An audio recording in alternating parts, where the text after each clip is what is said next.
Good morning. It is once again Monday. Time for some predictions.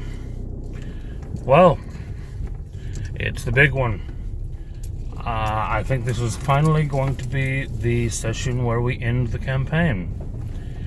That's what it's planned for, at least. Unless the players throw a loop and don't finish everything, or something bizarre happens. This is it.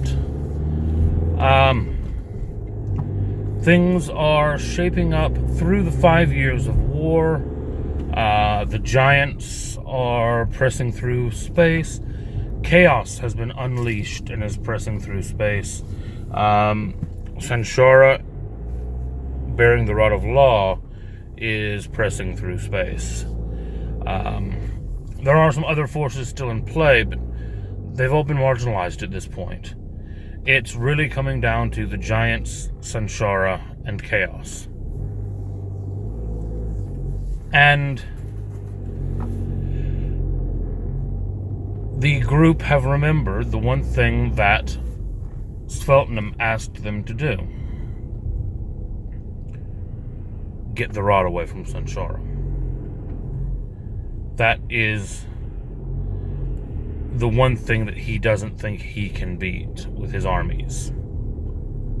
The Rod could simply turn his armies. That's part of how Sanshara has been taking over worlds. When the strongest force rises up to meet him, usually it's a force of law. Police force, military,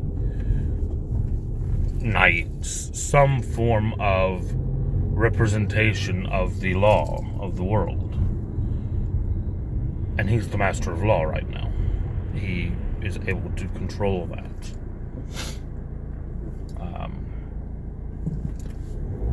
Just for anyone who's watching who goes by the kind of rules as written kind of thing, bear in mind that I run a very high-powered game. The Rod of Law in my game is not just the Rod of 7 parts. The Rod of 7 parts has a few nifty abilities, but it's not as powerful as it should be as far as I'm concerned. And the combined Rod of Law has a lot more power. It is a deific level artifact. It is the representation of law in the material plane. And yeah, it messes with the head of whoever has it, but it also gives them great power. Oh, excuse me. So yeah, the group is heading into a conflict with Sanshara. They've made plans. They actually had a special planning session through the week that I was quite impressed about. Just spontaneously decided to have a session, not for me to run anything, but for them to just discuss what they wanted to do.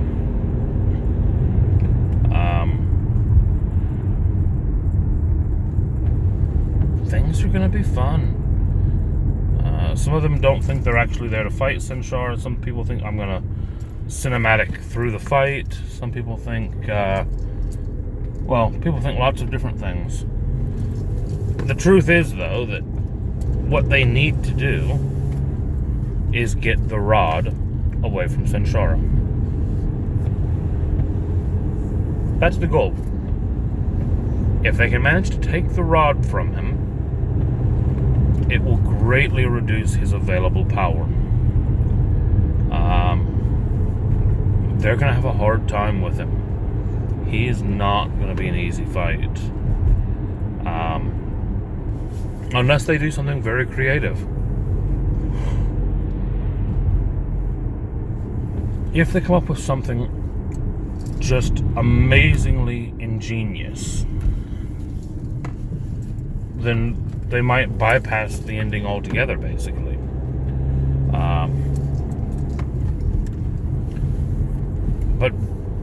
really, what I'm looking for in this session is for them to get that rod away from Sanshara. When they take that away from him, when they reduce his power, that is when some other things will kick off and the battle might become more cinematic. That will be the turning point. If they try to beat him without taking the rod from him, I don't know if they can. So that could be interesting. Yeah, the fight. I mean, that's what the game tonight's going to be about, is this fight. However they come around to it, it's going to culminate in this battle. Now, Sanshara is... I don't really do challenge rating, so it's hard to say what challenge rating he is. He's a badass. He has 20 levels of Sorcerer, plus 8 levels of the Arcane race.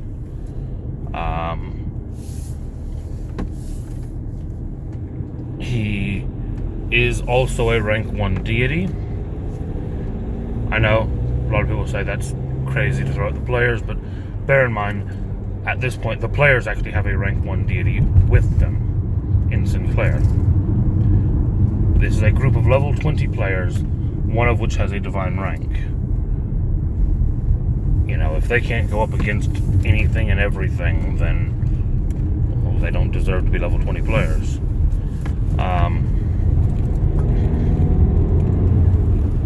Yeah. So, 20 levels of Sorcerer, 8 levels of Arcane,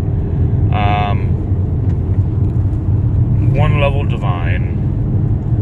He has a number of Crystal Golem warriors with him that I believe are somewhere around 15th, 16th level each.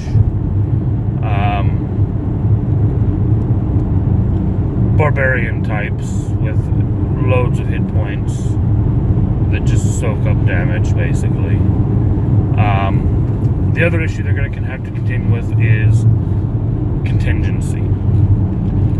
Sansara spends an absolute fortune maintaining dozens upon dozens upon dozens of contingencies.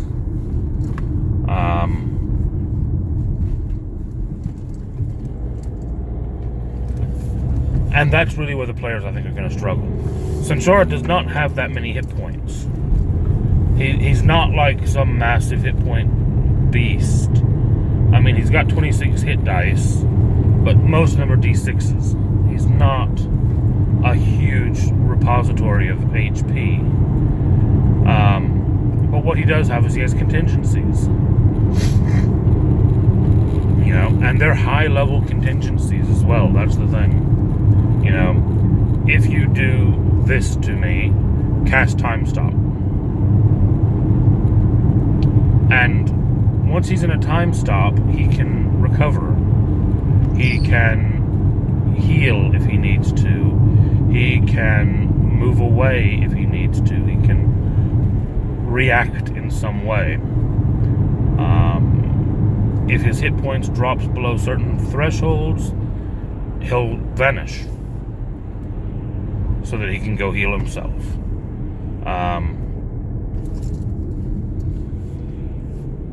If certain attacks are used against him, he has certain countermeasures in place to stop them. He's got a lot going on. You know, he's a serious bad guy.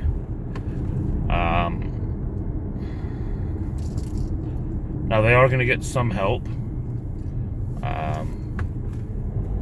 Yoki has been petitioning the beings of the higher planes, namely the positive energy elementals, for assistance. He is a positive energy quasi-genocide, and he does have a connection to one of the higher powers there. So far, I think he thinks it's been unanswered, but actually I've been saving it for this moment because they can do one thing that will help the group immensely, and they knew that it was going to have to come down to them against Sanshara, and so they've waited until this point to step in. And basically what they're going to do is, at the beginning of the fight, they are going to activate one of their powers that is going to burn away a few random contingencies. Basically, Sanshara has a list of 40 contingencies. Yes, 40 contingencies. And I'm going to roll a number of dice, and depending on what numbers the dice roll, I will count down to certain points, and I will delete those contingencies, and it will leave holes in his defensive setup, which will give the players a fighting chance. I mean,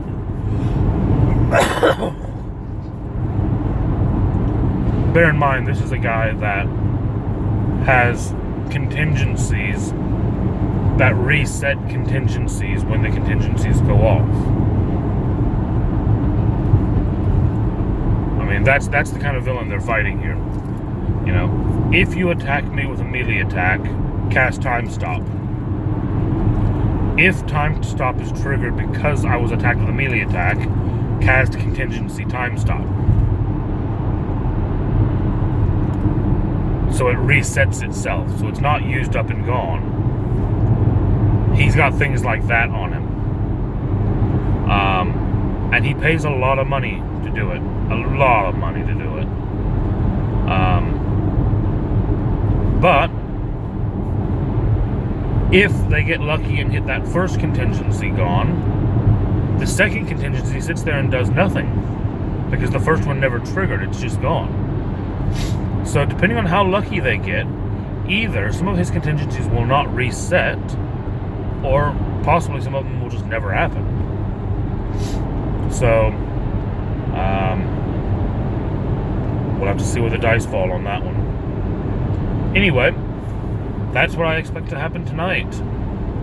The end of the campaign, the final battle against Sanshara. And there will be some cinematic bits at the end to wrap up what else is going on in regards to the war.